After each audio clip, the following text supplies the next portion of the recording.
Hello everyone. We are back again in Dragonfly South Asia Virtual Meeting 2020.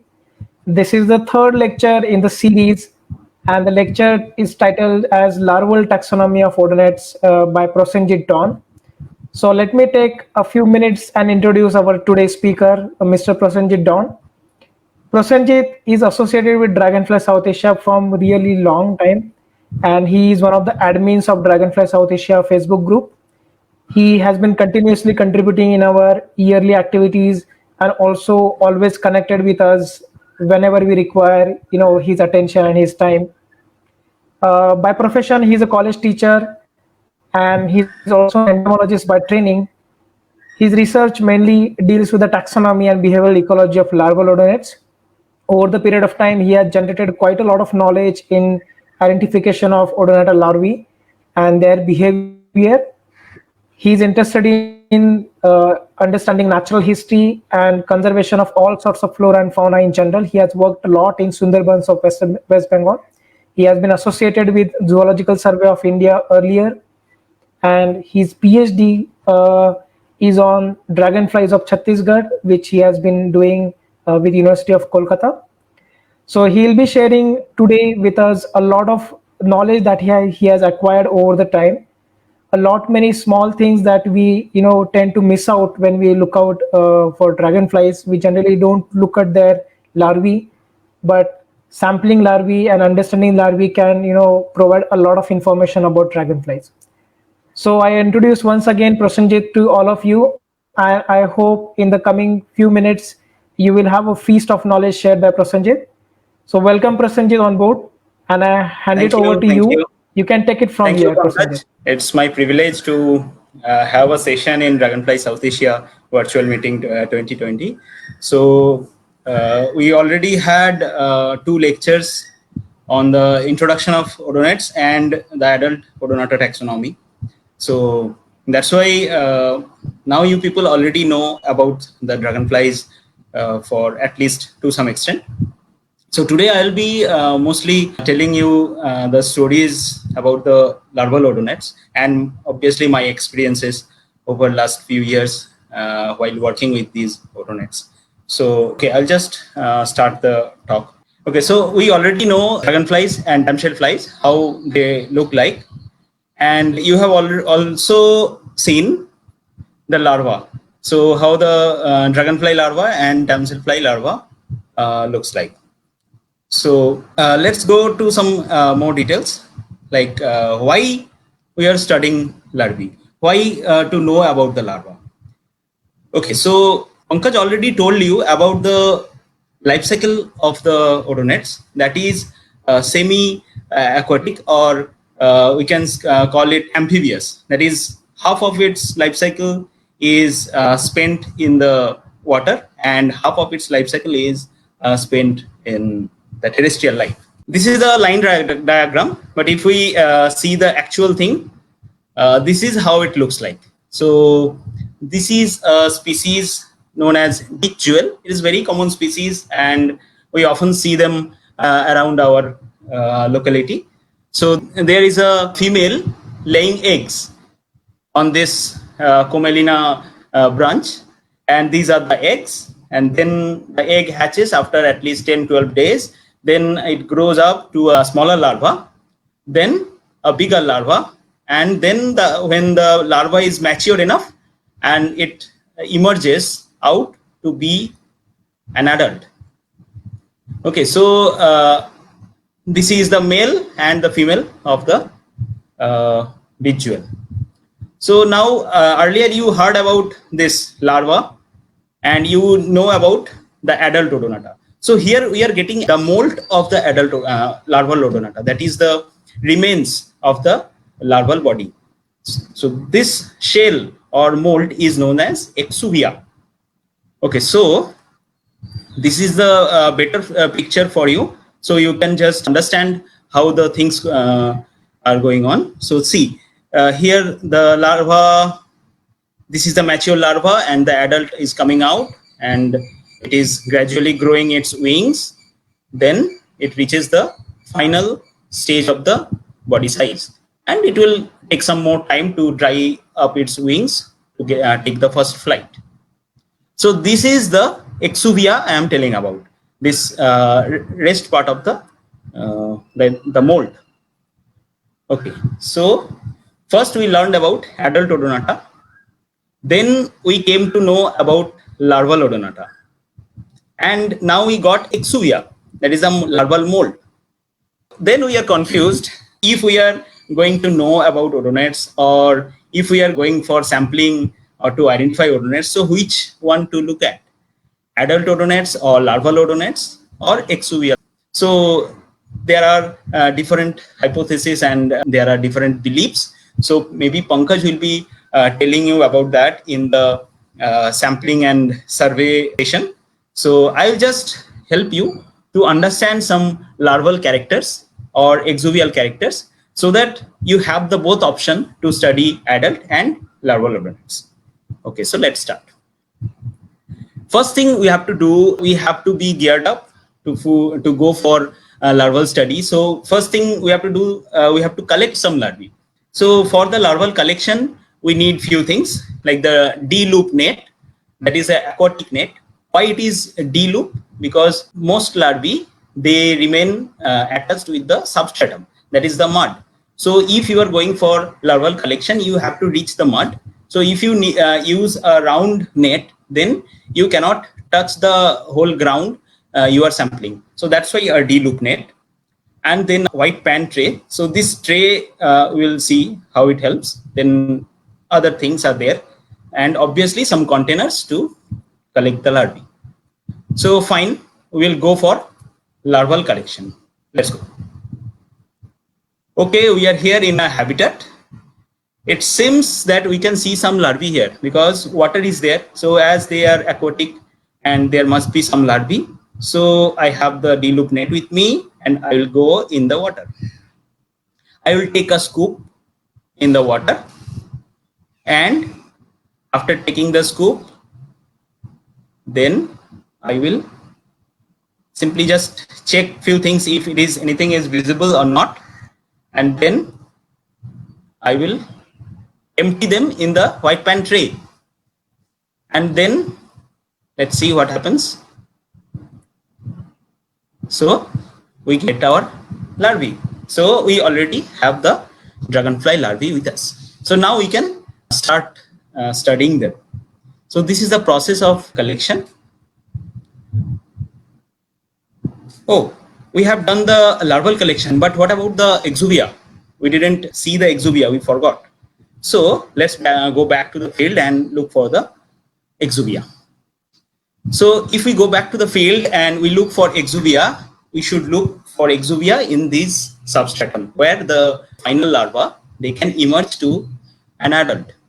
So they can hang from the nearby trees, nearby weeds or reed beds, reeds.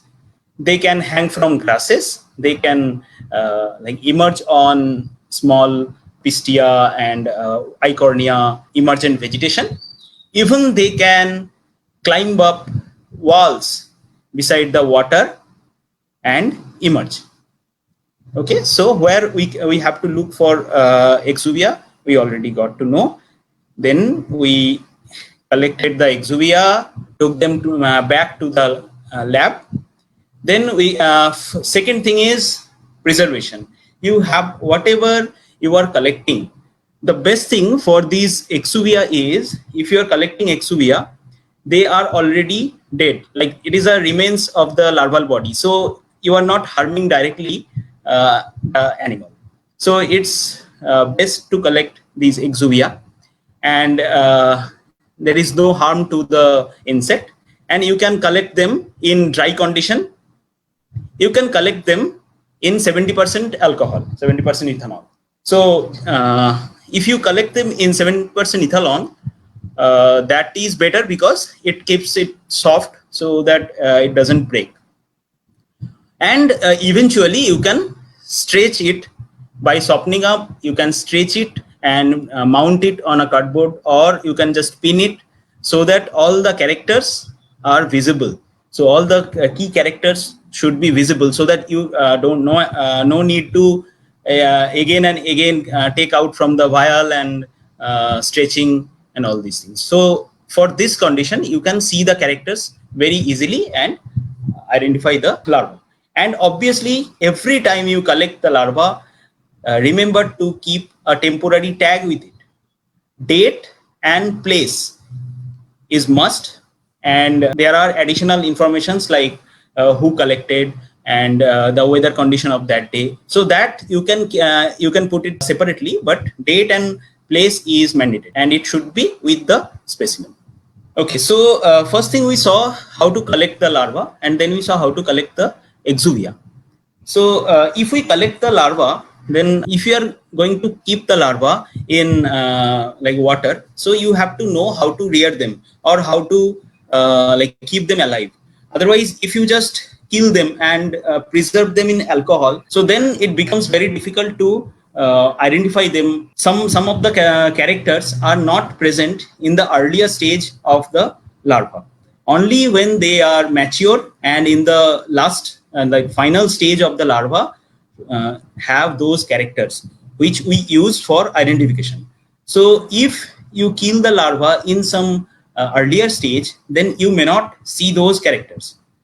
Okay, so that may lead to some misidentification and else. So better to rear them up to the final stage and let them emerge from the larva, the adult, let the adult emerge, then you can identify easily and then you go for the character. So if you are collecting larva from somewhere, it's better to release all the small larvae back to the water so that you don't disturb the local diversity much, and your study also goes properly. But if you have to take count, then the question is different. But that if you are going for a count of the species, like I believe you have already spent some years for the identification of the species, so you already know some species, so you can identify them in field also. So in the beginning, better to not to collect all the larvae. Okay, if we are collecting at all, then first thing you have to do, you have to make a proper microhabitat or a proper aquarium for them, just to keep them. If you are going to create a microhabitat, then you have to know from which microhabitat you are collecting the larva. So you have to provide them the similar microhabitat. Okay, so you have to feed them. So better to feed them with like smaller larvae if you are raising, then better to feed them with zooplanktons. And zooplanktons you can collect from local water body, local pond. And if you go and collect some water at night, generally you will get a good concentration of zooplanktons in them. So then that you can simply filter and then you can use those zooplanktons as food. And if the larva grows bigger, then you can provide smaller insects, small fishes, tadpoles, and even other insect like other dragonfly or damselfly larvae also, because they are cannibals and they often feed on other species of dragonfly larvae and even sometimes same species. And you have to take care of the dissolved oxygen, because oxygen level is very crucial. And if somehow the oxygen level goes down, and you might end up lose your larvae, and like they might die. And another thing is temperature. So temperature also you have to take care of. And pH I have found that pH doesn't make much difference, but obviously for those species which are very specialist and very prone to small changes in the environment, so for those species you have to take care of the pH also. And finally, you have to provide a proper emergent support so that it can emerge. So I will show you some of my arrangements. At my home, I was doing the rearing. So this is tray, and there are many damselfly larvae actually. Larvae are there, and you can see this one Cereacreon larva is actually emerging. It's about to take the flight. So it was a successful setup. Another setup is this. So these are all very basic setup, and I just put some like pond water normal pond water and keep adding some water. And one side I put some mud and some vegetation like Ipomia and other species of submerged vegetation I have put. And keep some, like, you have to know the behavior of the larva a bit. You can read some papers for that, so that you know that how the larva is going to emerge. If it is going to emerge on the these branches, or it needs some flat substratum. So here you can see this is a common clubtail, and this is in a very basic like setup. I just put a brick inside the tank so that it has emerged inside the tank on just on the prick. So this is the exuvia and this is the teneral adult. Okay, so okay, while I was telling you that how to feed and what to feed, so another option for feeding is to feed them with the bloodworms, that is the chironomid larvae. It is very easily available in the aquarium shops. Here is a small video. You can see this is a damselfly larva hunting on the bloodworm.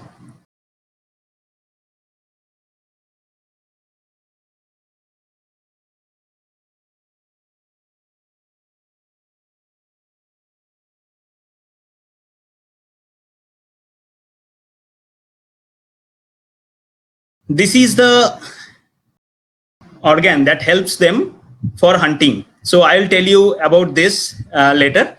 So this is the lower lip actually. Okay, just see how it is cleaning its mouth. Okay, okay, fine. This is for now. Okay, so next we will check what are the habitats and microhabitats we should know before we go and collect some larvae.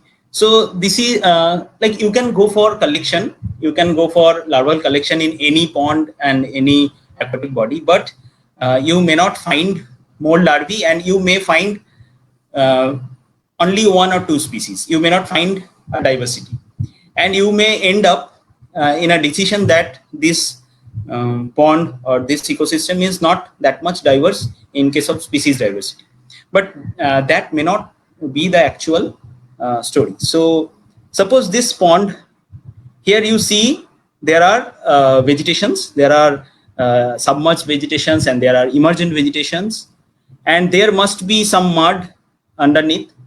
There will be the, like, some of the emergent vegetation, they have branches under the water. So there are different microhabitats available. Some of the larvae, they can, okay, I'll just tell you the behavior of the larvae later. So let me tell you about other.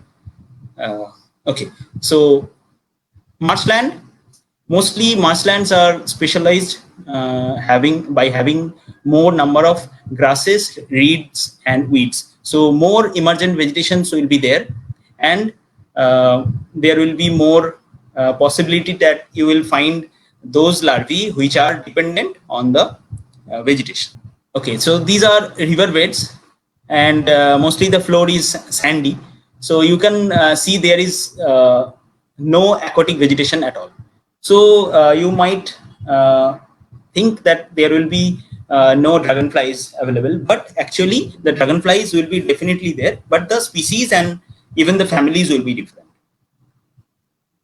And hilly streams. So hilly streams may not have much sandy floor in every places, and mostly rocks, and there will be very less emergent vegetation or submerged vegetation, and very mostly cold water and very fast flowing, so oxygen level will be very high. So this brings the difference between the microhabitats. So total family and genus, species, everything will be different than the other habitats if you are going for sampling in a hilly stream.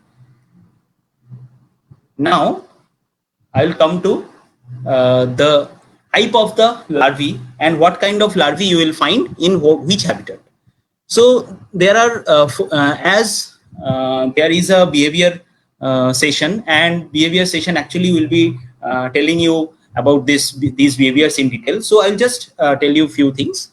So there are 4 basic types of larvae, and this division is mostly done on the basis of their behavior, how what kind of microhabitat they choose, and how they conceal themselves from the predators, and how they conceal themselves from the prey when they are going for a ambush predation. So this is also a small video, and you can see that the caudal appendages, that is the caudal gills, they are fluttering, and this is underwater. And you see these species, they always stay clinging to the aquatic vegetation. They prefer to stay attached with the aquatic vegetation, so they are known as claspers. Another type is sprawler. So the sprawlers are very active, and they generally they don't stay attached in one place, and they prefer to roam around, and they mostly they look for food and forage a lot, and that's why they are very active and they are very agile. Like if you touch them, they will immediately move from one side to another side, and they use jet propulsion. Like they release water from their rectum, from their anal part very fast, and so they can use that jet propulsion to move from one side to another side. So these are mostly sprawlers. And obviously, as you know, this is hider, so definitely it is hiding somewhere. So just try if you can spot. I'm not asking you, but I'll tell you the larva. Before that, I'll just tell you about the other two. Already I have told about the other 2 types. So sprawlers, they can actually live in any water body. So as they are looking for food, and they don't need to hang on to any aquatic vegetation, so they can actually breed in any kind of pool, even monsoon pool. So most dragonflies which are breeding in small monsoon pools, temporary pools, they are known to be sprawlers. And obviously the claspers, they need some aquatic vegetation to hang on. So that's why they have to breed in some places where at least some aquatic vegetation is there. So these are the need of microhabitat for the larvae. So here is the hider. This is the hider larva. You can see the eyes here. So this is a larva of ditch jewel. In the earlier stage, earlier slides, I have already shown you. So here it is actually camouflaging its color with the substratum. So with the age, they change their color, and generally they always go for a color which is highly camouflaging with the substratum. Okay, so next type is burrower. So obviously, as the name says, it is a burrower and it will burrow. So it is already waiting to show you how they generally burrow. So let me show you. So this is a larva of Paragomphus, that is the common hooktail. And I showed you that the riverbed, and that is having the sandy floor. So in that same riverbed, I found this larvae. Actually, there were thousands of these Paragomphus larvae, these hooktail larvae. So they were hiding just under a very thin layer of sand. And just look at this part, the end of the abdomen, it is always kept outside the sand. So that I will tell you why. Okay, so we already know about the larva and how to collect the larva and how to get the exuvia, and now we will look go for the identification, like how we can identify the larva. So before trying for identification, we have to know what are the key characters and what are the parts of the larva we have to look for. So this is the head. This part is thorax. Obviously, for insects, we know that thorax has 3 parts, and all 3 parts have 1 pair of legs. And the legs have 5 parts actually: coxa, trochanter, femur, tibia, and tarsus. Just like us, like the terminology is very similar to human morphology also. So this is wing pad. So in the adult stage, the wings will grow from these pads, like it will come out from these pads and stretch. This is the abdomen, and this is known as anal pyramid.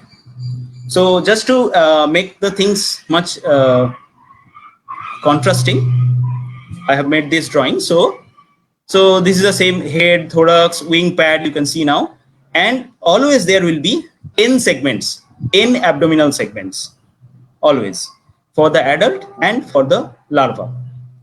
So 11th segment actually is modified into the anal appendages, and together this all anal appendages is known as anal pyramid. So it looks like a pyramid when it is closed. Actually, I have drawn it open so that I can show you the things properly. Otherwise, it looks like a pyramid.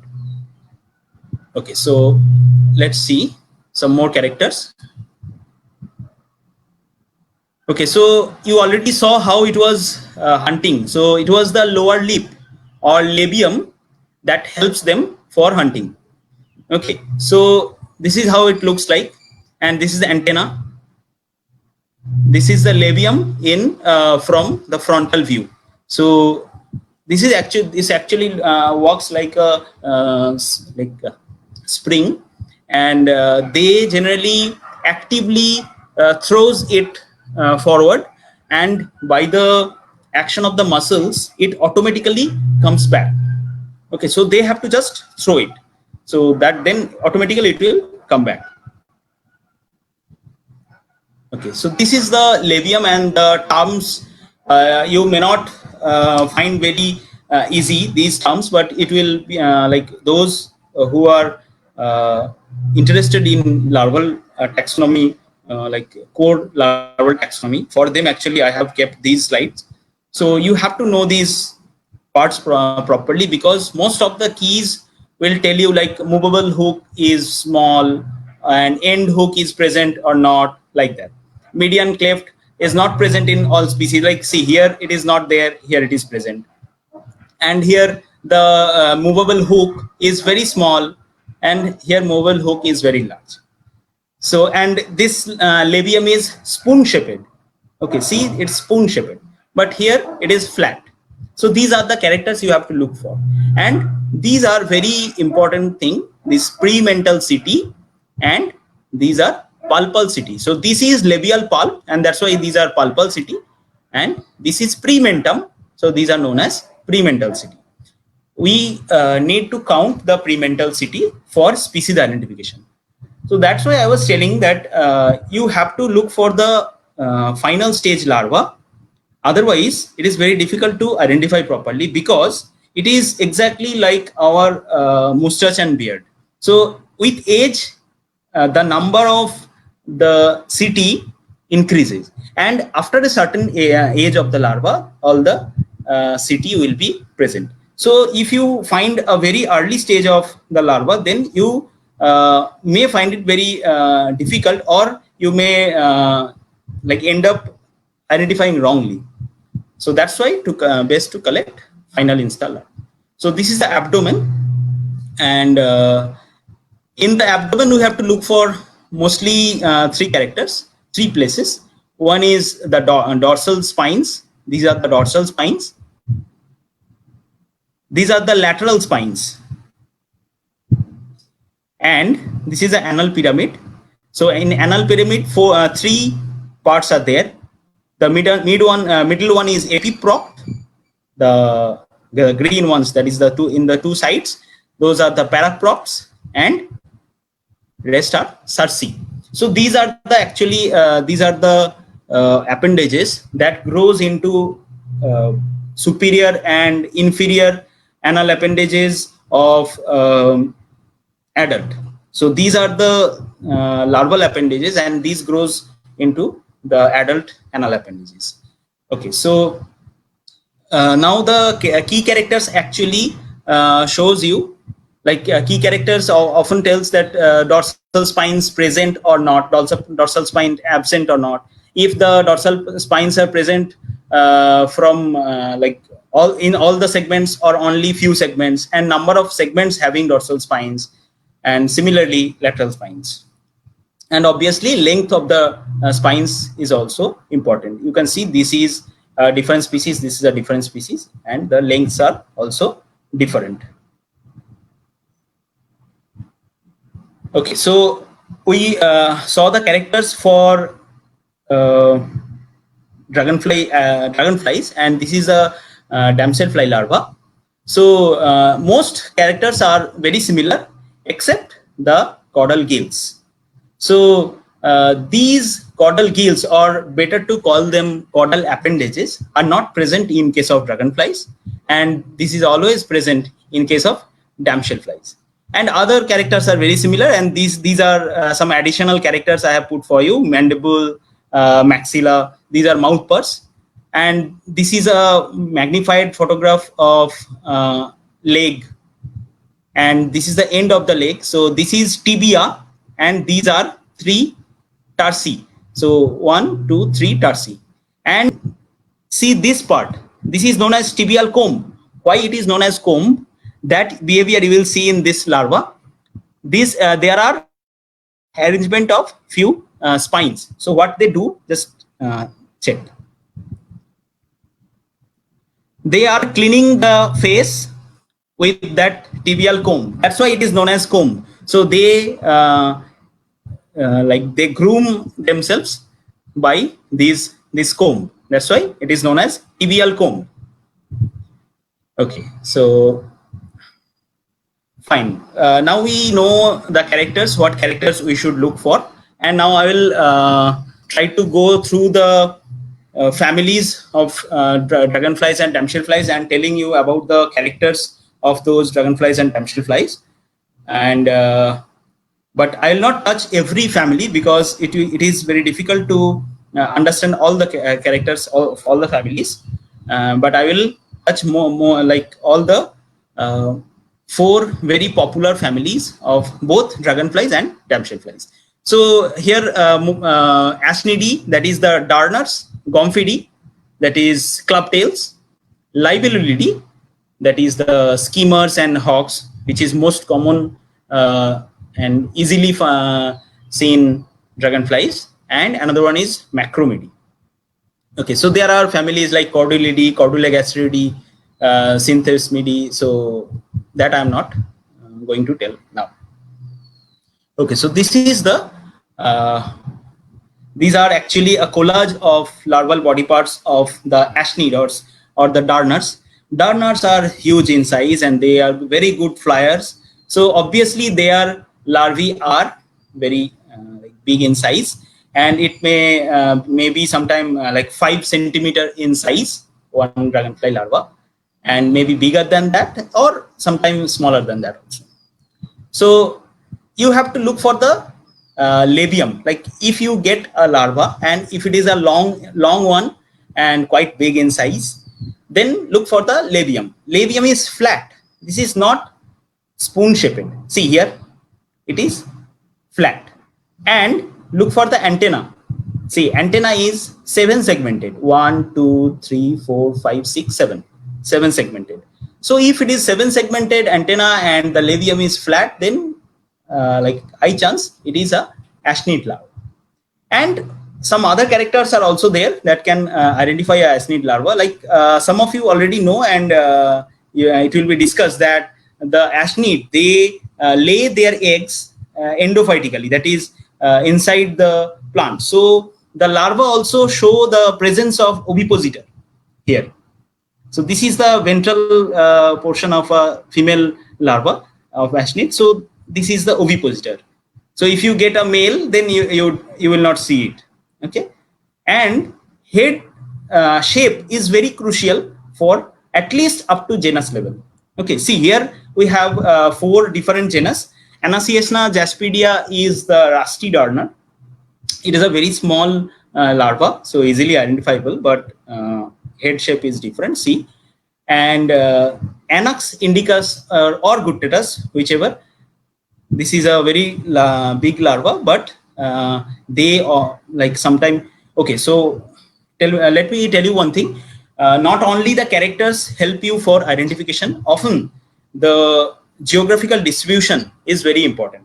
Like if you are sampling in somewhere in Western Ghats, so you should know about the dragonflies or damselfly flies already distributed or already known from that area. So that helps you to some extent in identification.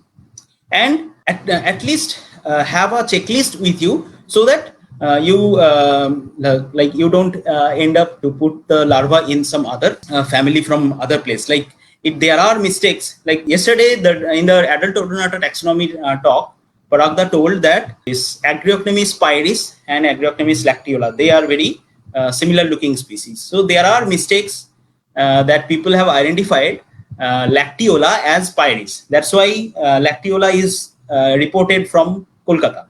But actually, pyris is reported from Kolkata. But actually, pyris is a Western Ghats species. Similarly, lacteola is also reported sometime from northern Western Ghats, but actually that was pyris, not lacteola. Actually, lacteola and pyris, they don't co-occur. So that also helps in identification of many species. So this is the genus Gynacantha, and this is Ashna, another Himalayan species. So this is Gynacantha is a Central Indian species, Gynacantha millardi, or there are confusions of being it as Gynacantha biadera. Anaciasna is a like widespread species. Anax is a widespread genus, and Ashna is a Himalayan species. So Ashna you will not get in other places. Okay, so telling you about the gomphids. Gomphids are like widespread, mostly in running water habitat, and gomphids are mostly their larvae are burrowers. So as they burrow, their legs are short, their antennae is also short. See, their antennae is only 4 segmented, 1, 2, 3, 4, and their labium is short. Okay, sorry, short and flat. So you have to look for these characters to understand if it is a gomphid or not. So if you find see it is a 4 segmented antenna, most likely it is a gomphid larva. Just see this larva, it is having a very much elongated 9th segment. Why it is like that? Because this is a deep burrower, so they can burrow much deeper in the sand. But this is a narrow, like this is a shallow burrower. Okay, they don't go much deeper. So in this video, you will see that how actually, okay, why they put this part. Sorry. So they don't. They can go much deeper because they can keep their end of the abdomen outside the sand, so that they can breathe. So these larvae actually, the dragonfly larvae actually breathe. Not only dragonfly but also damselflies. They breathe through their like anal end, the abdominal end, abdominal tip. So see this video. Here you can see there are valves opening and closing. So this is actually controlling the ingestion and like just inward and outward movement of the water. So they can actually breathe through this anal end. Okay, so that's why they have to keep the end of the abdomen outside, and definitely there are more bristles and everything so that they can keep it safe from getting sand inside. Okay, so another family, that is the most common family, that is Libellulidae. Libellulids are a widespread family, and they are found in like various different types of habitat. Some of them are sprawlers, some of them are claspers, and some of them are hiders. But they are not actually active borrowers. They don't borrow actively. So their most visible character is the labium. So that is a lower lip that is spoon shaped. It masks the face. Just like the world now, everyone is masking themselves from corona. So they mask themselves from the any kind of particles and dust from the front, and this actually works as a hunting organ.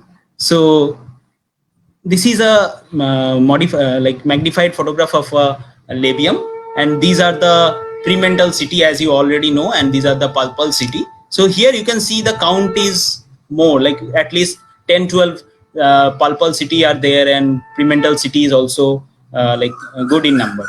So this number actually varies among genus and species, so you have to count these city for like higher level of identification. And see, the shape of the head is also different. This is a Mars trotter, so Tramia, and this is greater crimson glider. So this is Eurothemis. So see, the eyes are different. So just by looking at the even see this is Tholomys thilarga, that is coral tail cloud wing. So this head is also different, mostly diamond shaped, and eyes are small. Here the eyes are much bigger. So it depends on the behavior and habitat the larvae are staying, and their if they are nocturnal or diurnal. All these behaviors are important.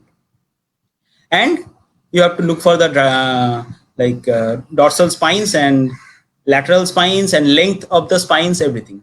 So this is wandering glider, that is Pantala. See, in Pantala there is no dorsal spines, and the lateral spines are longer, and the epiprop, paraprop, these are also visible. In case of black stream glider, that is Trithemis festiva, see, these are the dorsal spines. But see, here lateral spines are smaller, and the anal pyramid is also not very protruded. Okay. So next family is Macromidae, that is the torrent hawks. So torrent hawks are generally a widespread species, but not many genus. Macromia and Epophthalmia, that is the common torrent hawk. Epophthalmia is actually a very widespread species found throughout India. Actually, different species are there, and you might have seen these exuvia hanging from vegetation. So this type of labium, see how like prominent dagger-like projections are there. So this is a very unique labium for the Epophthalmia. You can easily identify by looking at the exuvia. So no need to collect also.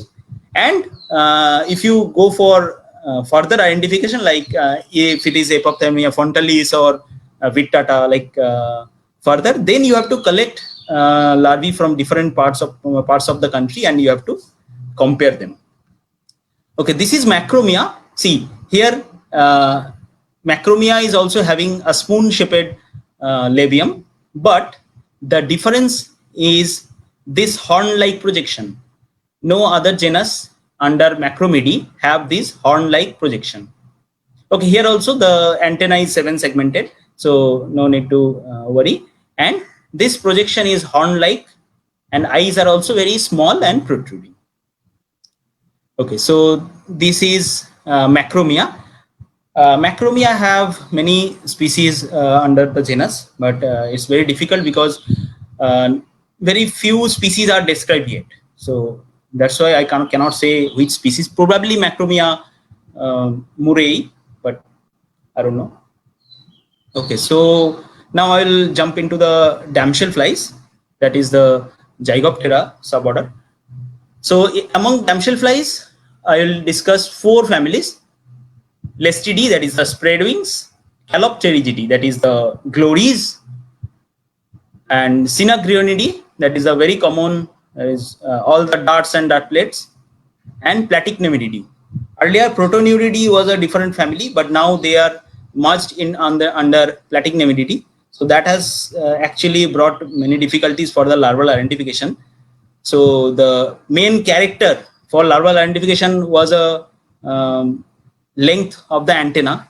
That has become a little skeptical because earlier platinum-navirids and now protein-navirids, they differ in that character. So it is, we have to find out some other characters. Okay, so this is a Lestidi larva. So this is Lestes dorothea. I photographed it in Kerala during the Periyar dragonfly survey. I got chance to see this larva. It was plenty in number in the nearby water, and I was very happy to see them. And they are quite big in size. And this is the caudal appendage they have. This is feathery and very long in size, very long. Like you can see the relative size of the caudal appendages with the body. And one more thing, just look for the length of the labium. See here, the length of the labium is relative to the body is very long. It's very long. And the base of the labium reaches up to abdomen. Beyond the thoracic part, up to abdomen, it reaches up to abdomen. So that makes them Lestidi. So this is the sapphiride spread wing, that is the Lestes primorsus, and this larva is also Lestes primorsus from central India. Okay, so next is Calopterigidae, that is the glories. Stream glory, we have already, I think everyone have seen stream glory who have visited any forest streams or mountain streams in India. So these are the adult damselflies. They are very beautiful. Their larvae are actually stick-like, and it is very difficult to find them, and they remain attached with the submerged vegetation and submerged roots of the trees. So those trees which are just beside the narrow streams, fast flowing streams, so their roots are sometimes flowing in the water. So in these roots, actually these larvae are found, but it is very difficult to find them because they almost look like those roots. So the character for this family is the antenna. See the antenna, it is 4 segmented, but the first segment is very long. Like the first segment is almost longer than even double in size than the other, like cumulative length of the other segments. This is a Neurobasis, that is stream glory, and this antenna is actually of Vestalis, that is forest glory. So both of them have the same character, but in case of Vestalis, the antenna is little bit shorter actually. And there this caudal appendage is totally different. See, these are very hard and not feathery, and actually like triradiate. So if you just cut it from here, you can see a triangle. Okay, and this is the labium. So this labium, see, it is very different from the others, and it is having a median cleft very deep. And actually, I don't have the photograph of the labium of that Lestidi that I showed you earlier. That Lestid, this Lestid labium is also very similar to the Calopterigidae, but it is very thin and very long comparative to the Calopterigidae labium. Okay, so now coming to the very popular and very common family, that is Cynagrionidae, that is the Mars dart and dartlets. So most of you, if you have seen damselfly, you have seen this family. So Coromandel Mars dart, it's a very common species, and Senegal golden dartlet, and blue grass dartlet, and pygmy dartlet. These are all very common species throughout India. So these are the larvae. So in a at the first sight, what difference you can make out? These are the caudal appendages. They are completely different. So this is a very useful character to identify among these genus. Obviously, just by looking at, you can identify what genus it belongs to. But it may not be always like same. It may be different. Like some other genus that may show you some similar characters, but for the beginners it is very useful.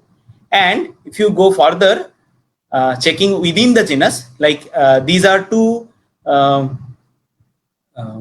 caudal appendage from two different species of the same genus, Pseudagrion. So this is of Pseudagrion microcephalum and this is of Pseudagrion decorum. So these are different. So there are differences like length of this, there is a node, so length of this and width, number of these teeth. So there are differences you can find. So these are actually, there is no proper reference for these characters. So we are basically trying to find out more and more difference that we can use as key characters.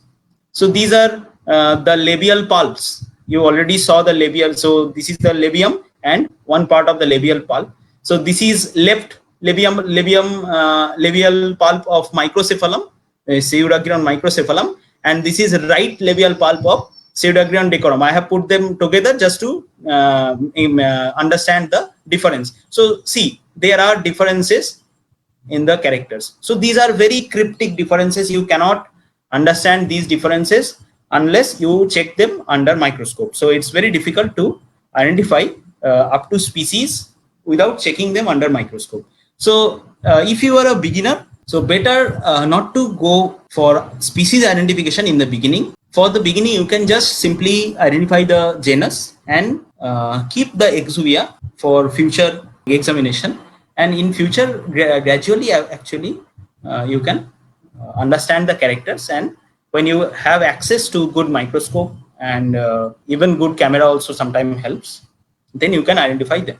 Okay, so this is the another family, Platycnemidae. So Platycnemidae includes bush darts, that is yellow bush dart, and blue bush dart, that is Copera marginipes and Copera vittata. And this is the labium. These are the prementalcity. So some of the genus, they have prementalcity 4 in number, and some of them have 2 in number. So it varies. And this is a typical caudal appendage of the Copera. So see these projections. So if you see this caudal appendage, you can easily identify a Copera species. So that is a specialty for Copera genus. And another one, that is Pseudocopera. So Pseudocopera, earlier it was under Copera only. So this is the black-kneed bush dart or pied bush dart. So this is a larva. This larva is quite big in size, and just see how long their caudal appendages are. So these larvae basically breeds, this species basically breeds in ditches and ponds with mostly like vegetation cover and Ipomia cover or Eichhornia cover. So there is actually less dissolved oxygen in those habitats. So that's why it is not that the damselflies respirate only through the gills. They respirate like same with the anal this pumping. They also can do that, but these are the additional respiratory organs. And in case of some species, these organs are highly developed so that they can help in respiration properly, and some of the species it is not properly developed, so they don't need them, because they either they have a much have a good supply of oxygen, maybe they are residing in a good aerated water, maybe some hill streams or like that, so they don't need a very long caudal gill. But in case of this species, you can see the caudal gills or caudal appendages are very long and prominent. So this species is very slow and very sluggish, and often they use these caudal gills they project it towards like dorsally, just to act like a scorpion. So that is a kind of anti-predatory behavior this larva shows. So I think I have covered all the 4 families of damselflies. So I think that's all for the for today. So thank you, and this is a artwork by one of my student, Sridipto, a very nicely drawn dragonfly. Can you identify the dragonfly? Pankaj, you can stop the. Yeah. So thanks a lot, Prasenjit, for a fantastic lecture on Thank you. Odonata larval taxonomy. I think very few of us are actually into larvae, and very few of us, when we go to the field, we see the larvae. So I think this lecture will definitely be really helpful for many of the people around. And I think next time onward, they will be searching underwater as well as, in the air when they go for dragonfly watching. So I think it's a good time to take questions. We have got many questions, and our technical team, Neha and Dipti, have been compiling the questions. So I will just switch off my camera and let Prasenjit do the most of the talking. I'll be reading out the questions so that you can answer, Prasenjit. So the first question is by Vivek Chandran. He asks, does Brachythermes contaminata really breed in polluted waters? This question was partially answered by me, but you can add in this answer. So my answer is, their presence is noted in polluted waters. It can be speculated that they are tolerant to polluted waters. Breeding records are also prominent in polluted water bodies. So Prasenjit, if you want, you can add in this. Okay, so I already told you about the behavior of the larvae. Like it is about occupying the empty niches. So in polluted water, actually, most of the tolerant species, they occupy the empty niches that is left by the non-tolerant species. Like some species, they cannot tolerate the low level of dissolved oxygen or high level of pollution. So those which species can tolerate that pollution, they actually gradually occupy all the available empty niches for the other species. So that makes them more in number. So that is why it seems like all the deep jewel are present in those polluted water bodies. But actually, if you see a healthy water body, then you will see that there are other species also with deep jewel, and there is a good balance in the diversity. It's not that they can they breed only in polluted water, but they can tolerate. Okay. That's the answer. Okay, so the next question is again by Vivek Chandran. Do we need the final instar larva for identifying up to species level? Yeah, obviously, final instar larva is actually best choice, but we can do identification by late instar larva, like maybe not final instar, but late instar also can help. And I think I saw another question by him only, that how to understand that it is a final instar larva or not. So that actually is very difficult to understand if it is a final instar larva or not. So what we can do, actually, we can rear them. If the dragonfly or damselfly emerges, then that is the best way you can understand that was the final instar larva. And the same characters of the final instar larva actually remains in the exuvia. So then you can use exuvia as the final instar larva. Okay. So the next question is by Soham Bhattacharya. He is asking about the dimensions of the aquarium, and does it vary with different species? Okay, so it depends on how many species you are keeping together. Like as I told, they are cannibals, and if there is a scarcity of food, they can eat each other. Okay, so it's not like you have to keep them in a large aquarium always. Only for rearing purpose, you can keep them in small jar also, like glass jars also you can keep. Even I use sometime like containers, plastic containers, disposed containers. I reuse them actually for these larvae. So then you have to keep only one larva at a time, and if you are using a smaller container, otherwise, and you have to feed them properly. Or if you are keeping more larvae in a bigger container, then you have to feed them properly, otherwise they will eat each other. Okay, thank you, Prasanjit. The next question is by Purab Chaudhary. What are the factors crucial to the emergence of a dragonfly? Okay, so definitely there are factors like one factor is obviously the uh, posture. That is, if the emergent vegetation is or emergent substratum is parallel, like vertical or horizontal.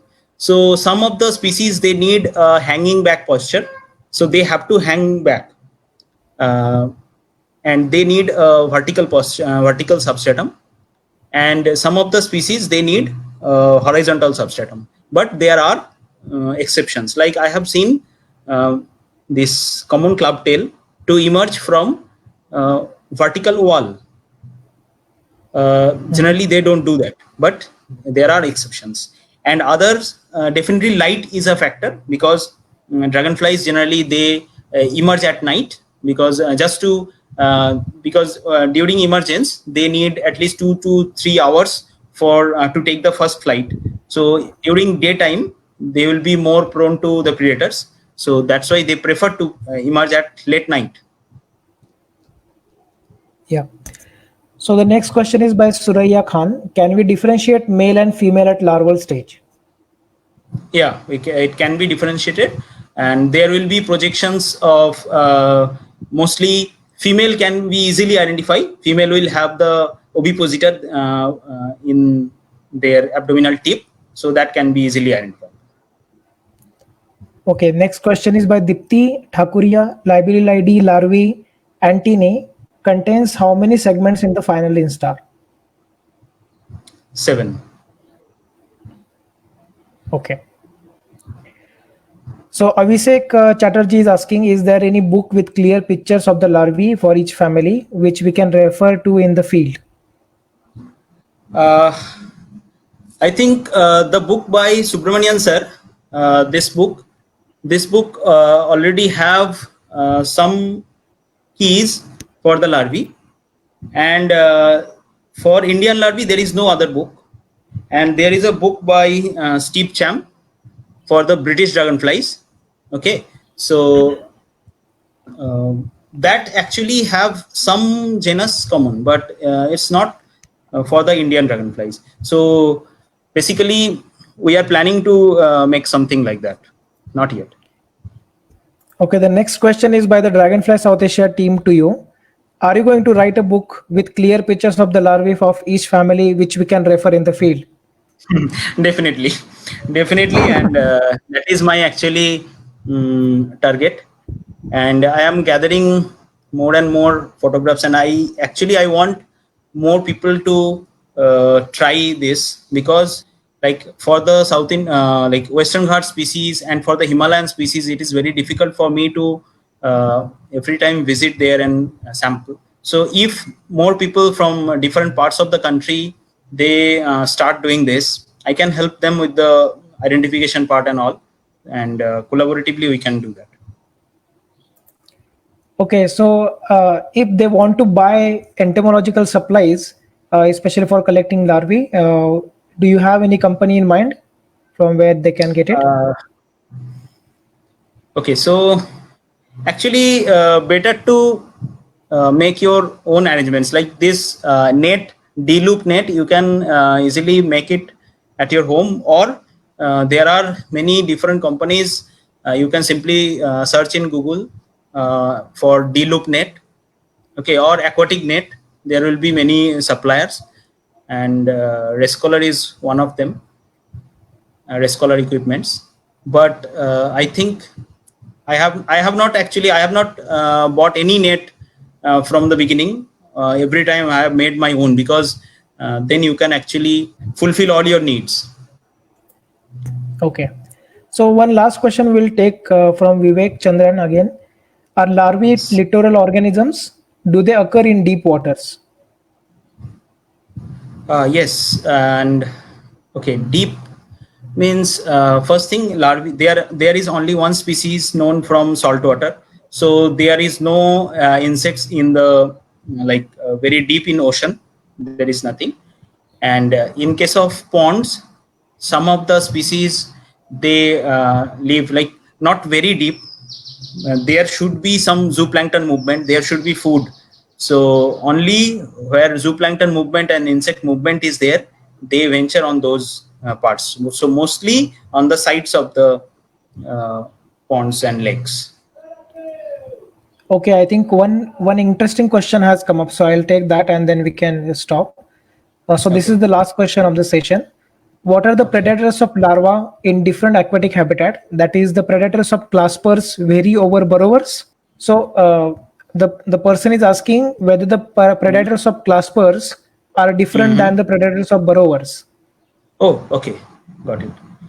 So basically, most first answer is mostly fishes are the dominant predators, and some birds like herons and kingfishers, they also feed on dragonfly larvae. Even people like fish, northeast actually there are tribes, they feed on dragonfly larvae.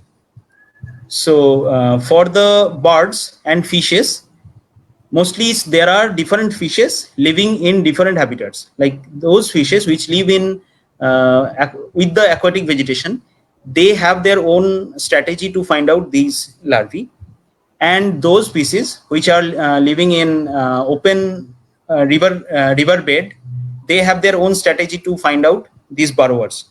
So I don't think I don't know about the any study about this, but my assumption is they don't directly co-occur actually. The same the different microhabitat, they have different predators, so that's why it is difficult to tell. Okay, thanks a lot, Prasenjit. I think we can Thank you. stop here. It's been a wonderful, really wonderful talk, and this is a unique kind of information that we all are getting into now. So thank you all for staying tuned here on FB Live. Thank you. Have a great evening. Thank you, Pankaj. Thank you all. Bye. Bye.